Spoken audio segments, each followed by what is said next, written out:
ذلك لمن الشاهدين والشاكرين والحمد لله رب العالمين.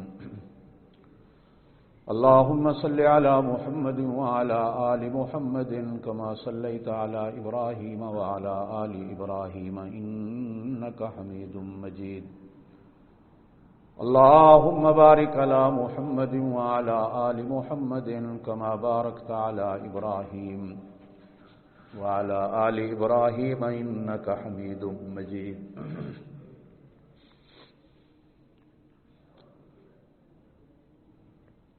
1,24,000 یا 40,000 جتنے بھی انبیاء اور رسول آئے، نماز ہر نبی کی شریعت میں رہی.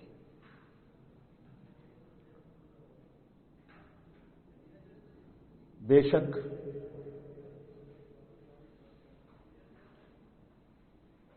طریقے الگ الگ رہے، نماز کی کیفیات الگ الگ تھیں، اور نماز کی کمیات بھی الگ الگ تھیں، لیکن نماز تھی. اس لیے کہ بندے کی بندگیوں میں سے اللہ پاک کو سب سے بڑی بندگی جو نماز ہے وہ پسند ہے. میں نے عرض کیا تھا کہ آپ صلی اللہ علیہ وسلم کو بھی شروع میں اللہ پاک نے صرف 2 وقت کی نماز دی تھی،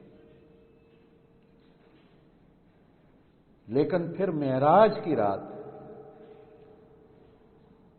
آسمانوں پر بلا کر حضور پاک صلی اللہ علیہ وسلم کو نماز تحفے کے طور پر دی گئی. اور یہ بھی آپ نے سن رکھا ہے کہ آپ صلی اللہ علیہ وسلم کو 50 نمازیں ملی تھی معراج کی رات.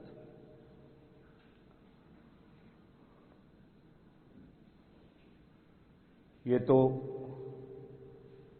حضرت موسیٰ علیہ السلام نے ہمارے ساتھ بڑی رعایت کروائی کہ آپ صلی اللہ علیہ وسلم کو پھر واپس بھیج کر کے رعایت کراؤ تو آخر 9 چکر لگوائے تو 45 معاف ہو گئیں تو 5 رہ گئی. اب پھر انہوں نے کہا کہ میری امت میں صرف 2 نمازیں فرض تھی، وہ نہیں پڑھتی تھی، آپ کی امت 5 کہاں پڑھے گی؟ اللہ سے کو اس میں بھی کمی کرے. تو اب آپ صلی اللہ علیہ وسلم نے فرمایا مجھے شرم آتی ہے کہیں ایسا نہ ہو کہ تحفے کی ناقدری ہو جائے، کہ باقی اللہ پاک نے ہر حکم زمین پر بھیجا ہے، لیکن نماز ایک ایسی چیز ہے کہ جس کو اللہ پاک نے مجھے اوپر بلا کے دیا ہے.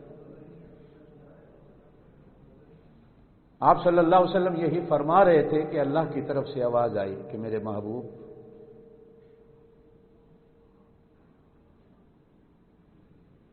ہم ایک دفعہ جو فیصلہ کر لیتے ہیں بدلتے تو نہیں، تیری خاطر ہم اتنا کر دیتے ہیں، پڑھیں 5 ثواب ہم 50 کر دیتے ہیں. ہمارے کاغذات میں 50 ہی رہیں گی، پڑھیں گے 5 ہم ثواب 50 کر دے دیا.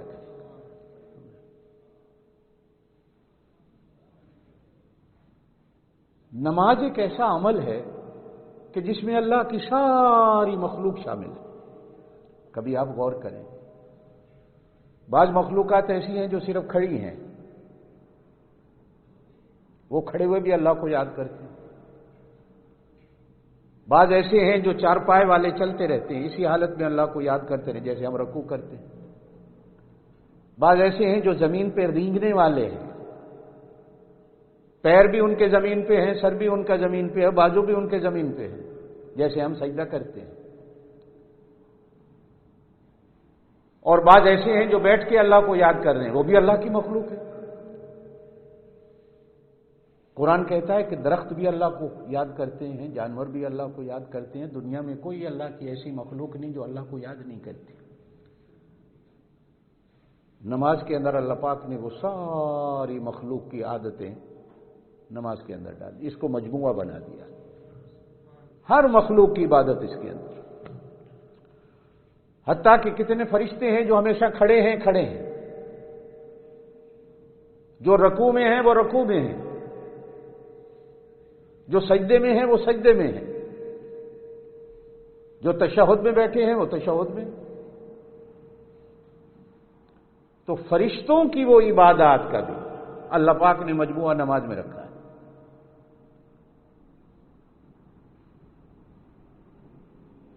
اور پھر نماز اللہ کے ایک شکر کا طریقہ ہے۔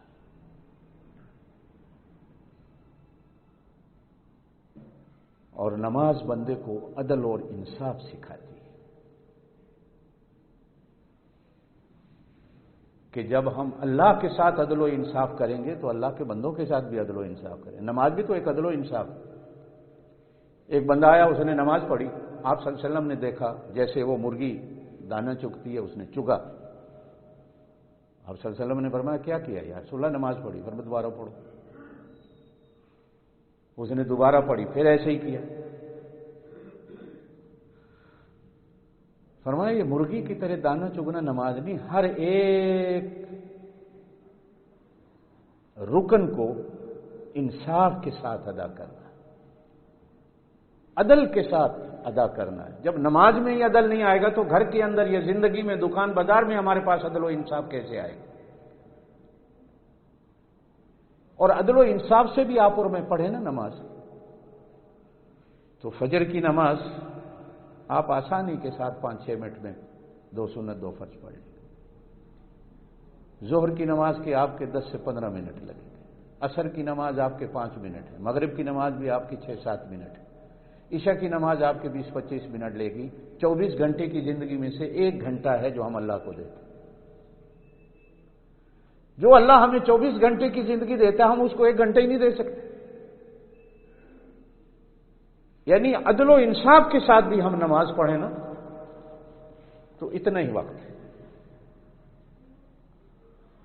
اور اللہ پاک نے جو میں بات کر رہا تھا آپ حضرات کے سامنے گزشتہ 1-2 جمعے سے کہ عدل و انصاف کے ایسے تقاضے رکھے ہیں کہ دیکھیں جو فجر کی نماز ہے ہماری، پوری رات ہم نے اللہ کی ایک نعمت کو استعمال کیا ہے۔ نیند اللہ کی نعمت ہے، نیند اللہ پاک کے تحفوں میں سے ایک بڑا تحفہ ہے۔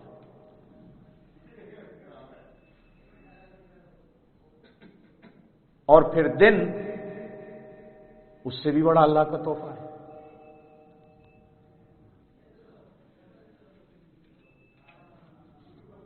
ایک اللہ کے تحفے کو ہم استعمال کر چکے اور دوسرا تحفہ ہم استعمال کرنے نکل رہے ہیں۔ ظہر کی نماز تک ہم اللہ نے کتنی نعمتیں ہمیں دی اور ان نعمتوں کو ہم نے خوب استعمال کیا۔ پھر ظہر سے عصر تک کا یہ تھوڑا سا وقت ہے، نماز بھی تھوڑی رکھی ہے۔ عصر سے مغرب تک کا تھوڑا سا وقت ہے، نماز بھی تھوڑی رکھی ہے۔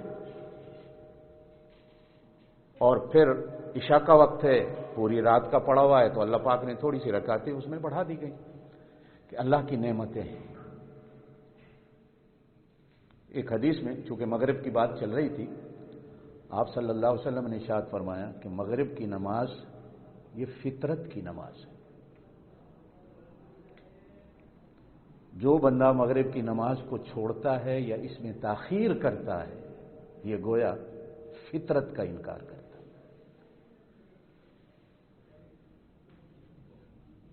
فطرت اللہ پاک ہر بندے کی گھٹی میں ڈالتا ہے۔ فطرت کیا ہوتی ہے؟ ایک عادت ہوتی ہے جو سر سے لے کر پیروں کے ناخن تک انسان کے دماغ میں، جسم میں اللہ پاک کی طرف سے ڈلتی ہے اور وہ گھومتی رہتی ہے۔ مثال کے طور پر آپ صلی اللہ علیہ وسلم خود فرماتے ہیں، میں جب معراج پہ گیا تو سدرۃ المنتہا پر میری مہمان نوازی کے لیے مجھے 2 پیالے پیش کیے گئے، ایک کے اندر شراب تھی، ایک کے اندر دودھ تھا، اور مجھے کہا گیا کہ ان دونوں میں سے جو آپ کو اچھا لگے لے لیں۔ تو آپ صلی اللہ علیہ وسلم فرماتے ہیں میں نے دودھ لے لیا، کیونکہ دودھ فطرت کی چیز ہے۔ یہ بچپن سے لے کر آخر تک انسان کے دماغ میں رہتی ہے۔ شراب فطرت کی چیز نہیں کہ جسے آپ کہیں یہ عادت ہے۔ جو اللہ نے ڈالی ہے بندے کے دماغ کے اندر، نہیں، یہ پاگل پن ہوتا۔ دودھ فطرت میں۔ ایک اور حدیث میں آپ صلی اللہ علیہ وسلم نے ارشاد فرمایا، یہ ناخنوں کا کاٹنا، بغلوں کا اور زیر ناف بالوں کا کاٹنا، سر کے بالوں کا کاٹنا، مونچھوں کو بنانا، داڑھی کو بنانا، یہ فطرت ہے، یہ فطرتی چیزیں ہیں۔ یہ صرف آج سے نہیں، ہزاروں سال سے، جب سے اللہ پاک نے آدم علیہ السلام کو بنایا، یہ چیزیں آدم علیہ السلام سے چل رہی ہیں۔ اور جو چیزیں پرانی امتوں اور قوموں میں چل رہی ہوں، وہی چیزیں فطرت کی کہلائی جاتی ہیں، کہ جو ہماری بچپن سے تعلق رکھتی، جو ہماری گھٹی سے تعلق رکھتی، یہ فطرت ہوتی ہے۔ مغرب کی نماز کو چھوڑنا یا اس کو دیر سے ادا کرنا، یہ بندہ اپنی فطرت کی راہ سے ہٹ جاتا۔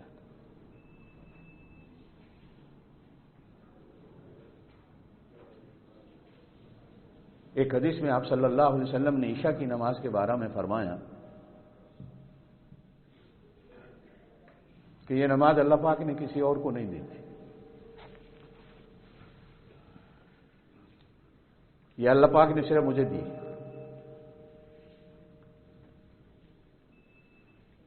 پہلے کسی نبی کی امت کے اندر عشاء کی نماز نہیں تھی۔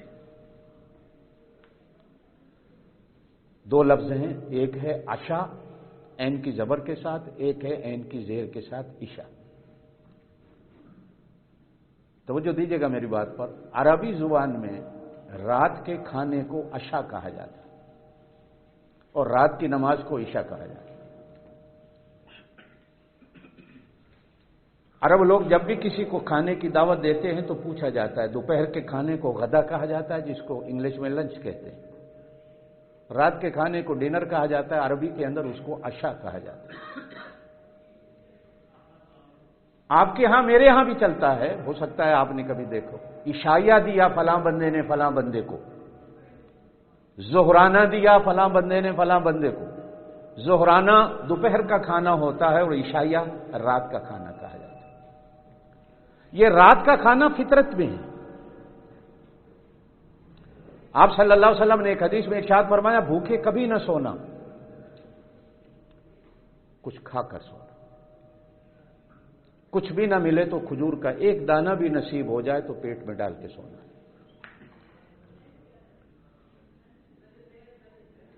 اور آپ اور میں جو دیہاتی لوگ ہیں، یہ ہماری فطرت میں ہے رات کو دودھ پینا اور دودھ پی کر سونا۔ دیہاتوں میں ہمیں دودھ نہ ملے نا تو گھر میں لڑائیاں ہو جاتی ہیں، رات کو دودھ نہیں دیا۔ یہ فطرت میں ہیں چیزیں، یہ عادت اللہ پاک نے بچپن سے بندے کے دماغ کے اندر ڈالی ہوئی ہوتی۔ جیسے عشاء کھانا ضروری ہے، اسی طرح عشاء پڑھنا بھی ضروری۔ جس طرح عشاء کھانا، رات کا کھانا فطرت میں ہے، اسی طرح عشاء کی نماز بھی فطرت میں ہے۔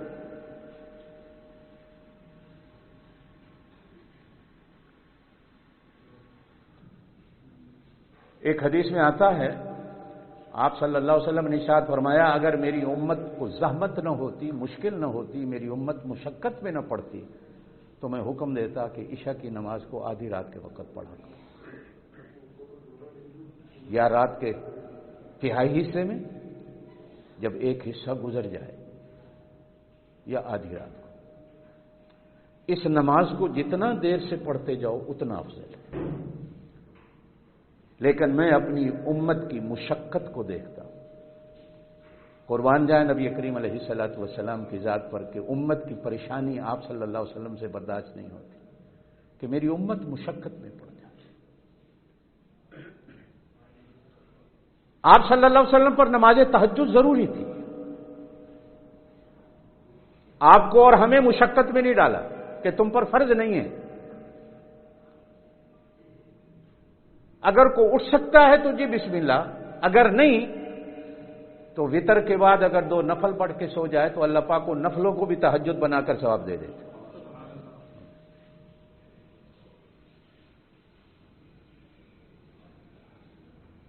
معلوم ہوتا ہے کہ کبھی کبھی ہماری شریعت میں کوئی افضل عمل ہو یا اس کی افضل شکل ہو تو امت کی رعایت کرنی چاہیے. آپ صلی اللہ علیہ وسلم نے بھی امت کی رعایت کی.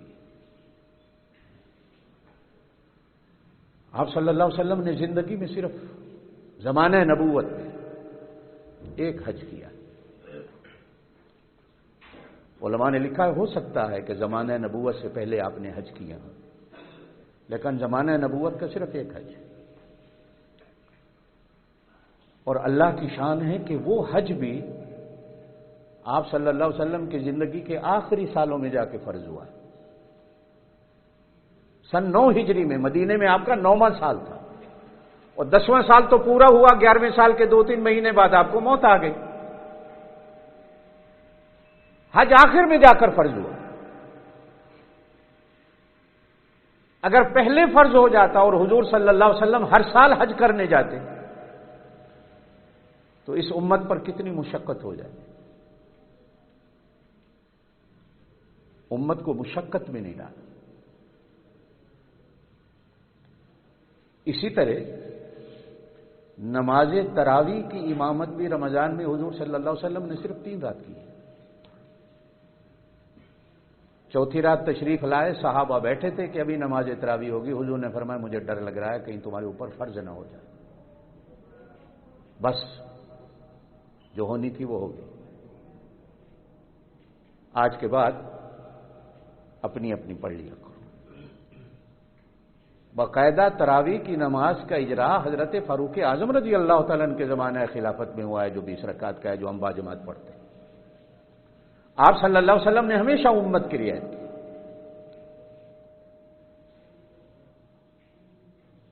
ایک حدیث میں آپ صلی اللہ علیہ وسلم نے ارشاد فرمایا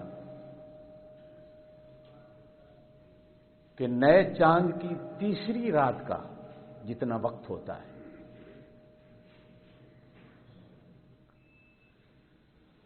مناسب یہ ہے کہ عشاء کی نماز بھی اتنے وقت کے بعد پڑھا کرو. اب مثال کے طور پر 29 کے بعد جو چاند نظر آتا ہے نا، وہ آسمان پر زیادہ سے زیادہ 40 منٹ تک، 35-40 منٹ تک رہتا ہے.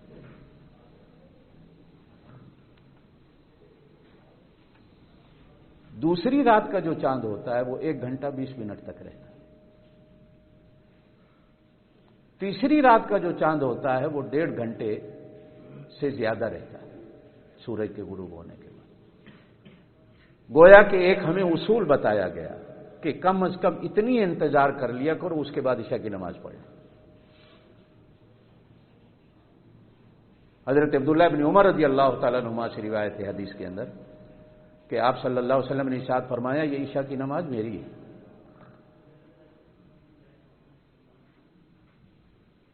یہ میری ہے. عشاء کی نماز میں وتر کی 3 رکعت ہوتی ہے. ایک حدیث میں آپ صلی اللہ علیہ وسلم نے یوں ارشاد فرمایا، توجہ دینا، فرمایا اگر کوئی بندہ وتر نہیں پڑھتا وہ ہماری مسجدوں میں نہ آیا کرے.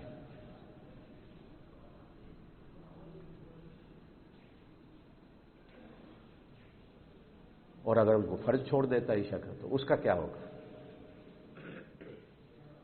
یعنی وتر واجب جو ہوتا ہے یہ فرض سے چھوٹا ہوتا ہے، فرض بڑا ہوتا ہے. اگر واجب کے لیے اتنا بڑا حکم ہے کہ وہ ہماری مسجدوں میں نہ آئے جو وتر کی نماز کو چھوڑتا ہے، عشاء کی نماز کا کیا ہوگا؟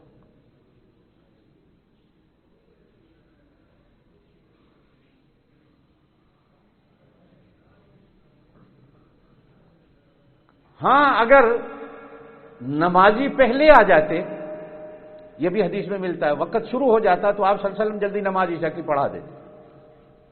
اس لیے کہ نمازی آئے ہیں تاکہ یہ بعد میں ان کو کوئی کام ہوگا، کوئی آرام کرنا ہوگا، تھکے ہارے ہوں گے، جلدی جا کے سو جائیں. لیکن اگر کسی دن نمازی دیر سے آئے تو آپ صلی اللہ علیہ وسلم نے عشاء کی نماز کو بھی دیر سے کرا دیا.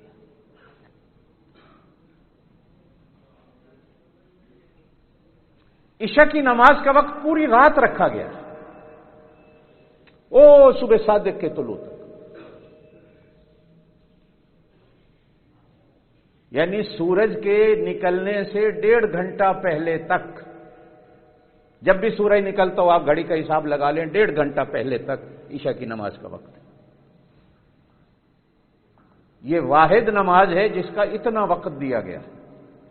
فجر کی نماز کا وقت سورج نکلا ختم، ظہر کی نماز کا وقت آپ کا سایہ ڈبل ہو گیا ختم، سورج غروب ہونے لگا عصر کی نماز کا وقت ختم، مغرب کی نماز 1 گھنٹہ 10 منٹ 1 گھنٹہ 15 منٹ، سورج کے غروب ہونے کے بعد ستارے چھا گئے، مغرب کی نماز کا وقت ختم ہو گیا، عشاء کی نماز کا وقت شروع ہوا، ساری رات چلتا رہا۔ اب اللہ پاک نے بندے کو اتنی رعایت دی ہو، اور وہ کتنا بدبخت ہے جو اللہ کی اس رعایت سے فائدہ نہ اٹھائے اور جا کر بستر پر ایسے ہی سو جائے اور عشاء کی نماز کو چھوڑ دے۔ اور پھر حضور صلی اللہ علیہ وسلم فرمائیں یہ میری نماز ہے اور صرف میری امت کو دی گئی ہے، پھر بندہ اس نماز کو چھوڑے۔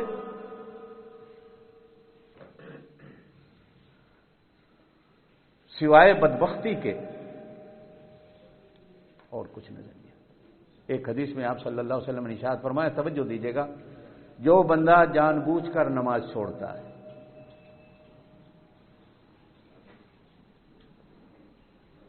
جان بوجھ کر نماز چھوڑتا فقط کفر، وہ کافر ہو جاتا، جان بوجھ کر چھوڑتا۔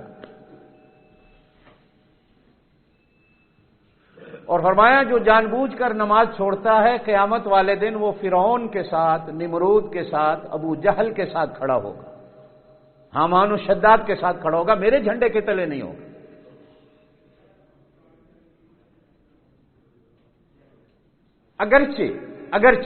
اگرچہ بعض علماء نے کہا کہ یہ حدیثیں وعید کے لیے ہیں، ڈرانے کے لیے ہیں، سختی کے لیے ہیں۔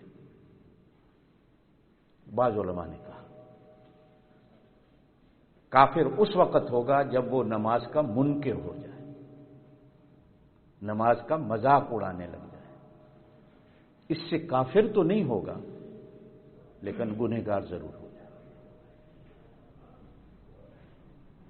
گنہگار ضرور ہو جائے۔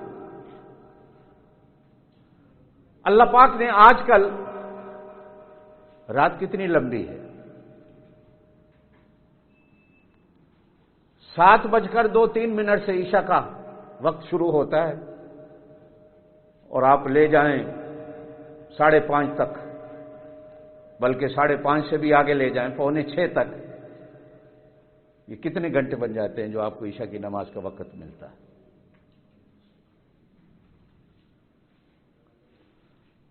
ہم لوگ یہ رات آنے والی جو ہوتی ہے عشاء کی نماز کے بعد، یہ اللہ کی بہت بڑی نعمت ہے۔ اللہ قرآن میں فرماتے ہیں کہ ہم نے رات کو بندے کا لباس بنایا، وَجَعَلْنَا اللَّيْلَ لِبَاسًا، یہ لباس بنایا۔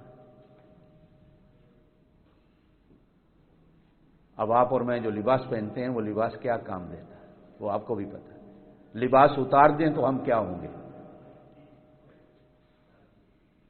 اس گئے گزرے معاشرے میں بھی آپ لباس اتار کے ننگے سڑک پہ چل کے تو دیکھو، آج کل تو اس کو اتارنے کی اجازت نہیں جو لباس میں نہیں، آپ کو $5000 جرمانہ پڑ جائے گا جو لباس میں ہی نہیں ہے، احتیاط کے طور پر ہے۔ لباس تو بندے کی زینت ہے، لباس تو بندے کا فخر ہے جو اللہ کی نعمت ہے۔ وَجَعَلْنَا اللَّيْلَ لِبَاسًا، ہم نے رات کو لباس بنایا ہے۔ جیسے لباس میں بندے کو آرام آتا اسی طرح بندے کو رات میں آرام آتا۔ جس طرح لباس سے بندے کے ہزاروں عیب چھپتے ہیں، اسی طرح رات کے اندھیرے میں بھی بندے کے ہزاروں عیب چھپ جاتے ہیں۔ یہ عیب چھپانے والی میرے اللہ کی ذات ہے، وہ ہم پر کتنی مہربانیاں کرتا ہے۔ اللہ پاک آپ کو مجھے عمل کی توفیق دے۔ سبحان ربک رب العزت عما یصفون وسلام علی المرسلین والحمد للہ رب العالمین.